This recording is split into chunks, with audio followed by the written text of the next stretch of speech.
We're going to dive back into the pentatonic now and talk about pentatonic sequencing. This can work for a lot of scales, but it's something that I use with pentatonic, and that you can look at it from two angles. One is just to make your pentatonic lines a little less directional, so a little less predictable and scalar sounding.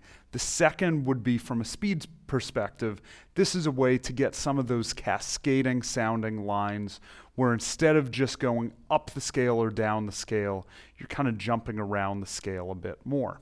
I think this is a great thing to practice and work on.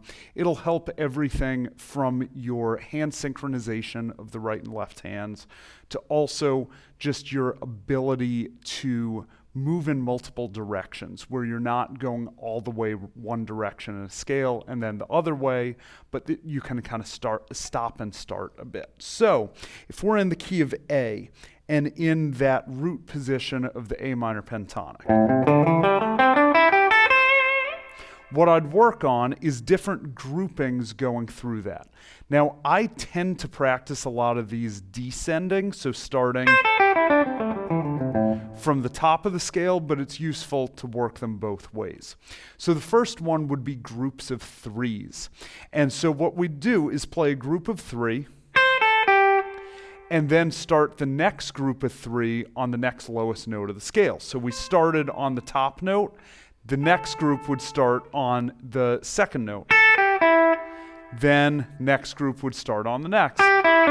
So by the end, we're starting a group of three on every single degree of the scale. If I go slow, it'll sound like this.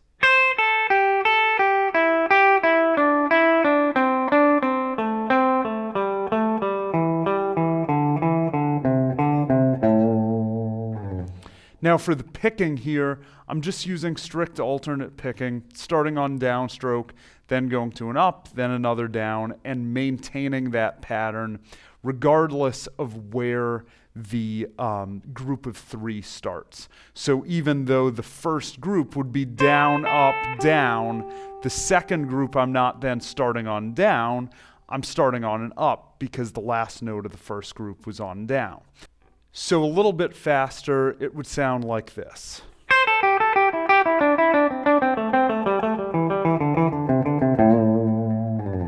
Now we could also do this same thing with the group of threes, but ascending, that would sound like this.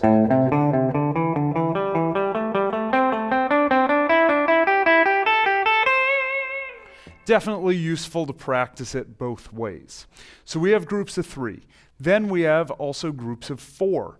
Would be the exact same concept, except it's a group of four starting on each degree of the scale. So if we're going from the top, first group would be this. Then the next group would start from the next lowest note in the scale. Next group. And we'd go through on and on like that. So all the way through, nice and slow, would sound like this.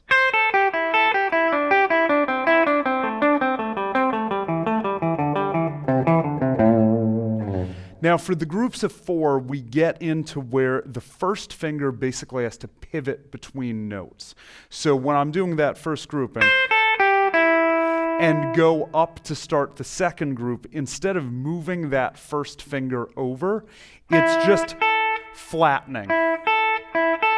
So basically rolling onto a lower part of the first finger there to catch that upper note.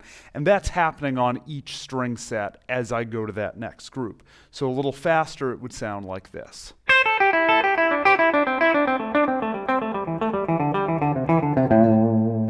And again, we could also practice that ascending.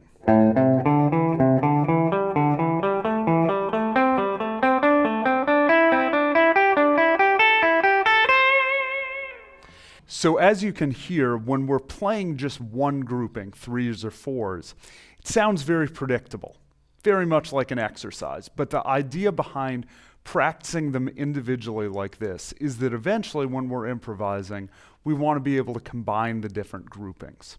So then the two others that I'd also practice would be groups of sixes and groups of five.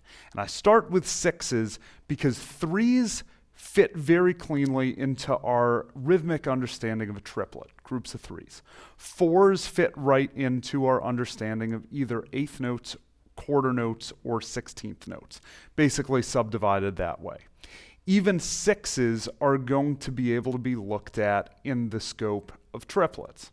Fives are a bit different. We have to look at them as a group of five, which is not a grouping that we use nearly as much. So sixes I practice with string sets.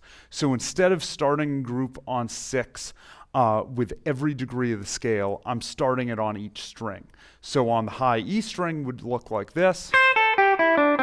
Then a group starting on the B, then on the G, and then on the D. So put that together and we get this.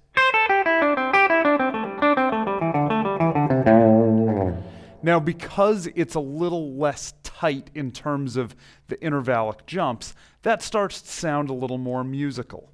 Could also do it ascending.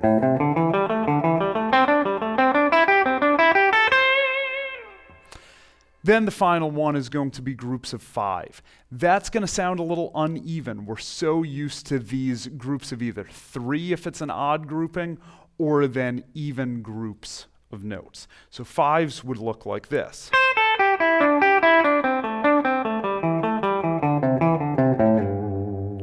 So I practice those just like I'm practicing the groups of sixes, except I drop out the last note. So a little bit faster.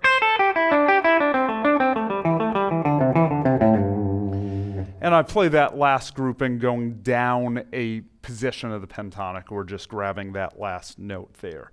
And so that takes us through groups of threes, fours, fives, and sixes.